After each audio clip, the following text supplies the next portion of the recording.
bizim Bakan Bey'le yapmış olduğumuz görüşmede şöyle bir şey söylendi. Orada arkadaşlar okullarımızda eğitim öğretimin örgün ve yaygın eğitim olarak sürdürüldüğünü belirtiyoruz. Örgün eğitim sistem içerisinde okullarda yüz yüze eğitim yöntemiyle veriliyor. Ve sistemde okul türleri tanımlanmış. Buna göre müfredatları var ve eğitimde bu çerçevede gerçekleşiyor.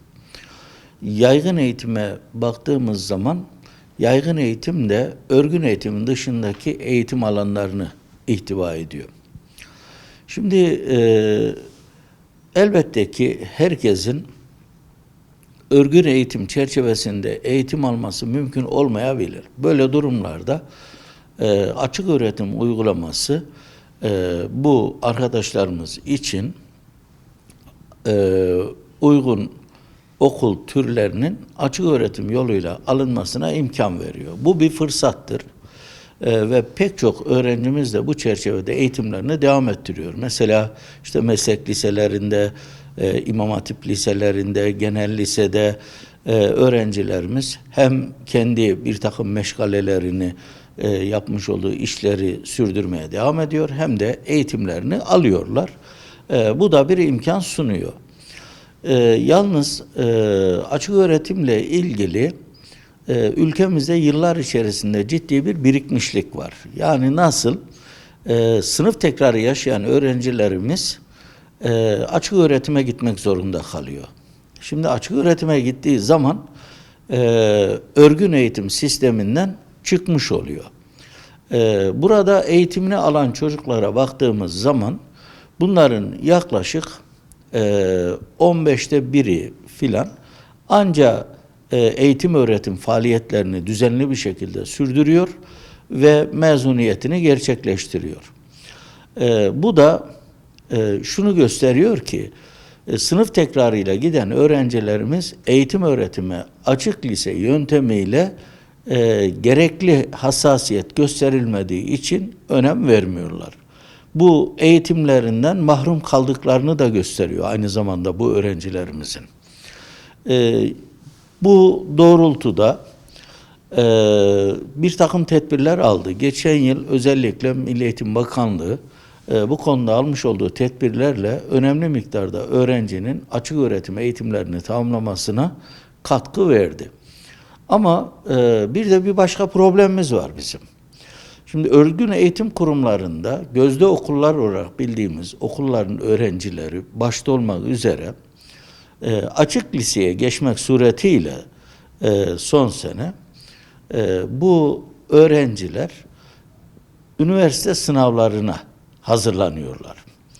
Şimdi halbuki bizim eğitim öğretimimiz liseler 4 yıldır. Ve bu çocuklarımız Fen Lisesi'nde, Sosyal Bilimler Lisesi'nde, sınav başarısı yüksek Anadolu liselerinde, gözde İmam Hatip Endüstri Meslek liselerinde okurken oradaki eğitim öğretimini açık liseye kaydırıyor ve sınava hazırlanıyor. Bunun mutlaka çözülmesi gerekiyor. Yani bu çocuklarımız yıllarca eğitimini aldıkları esas kendilerini yetiştiren okuldan mezun olmalılar.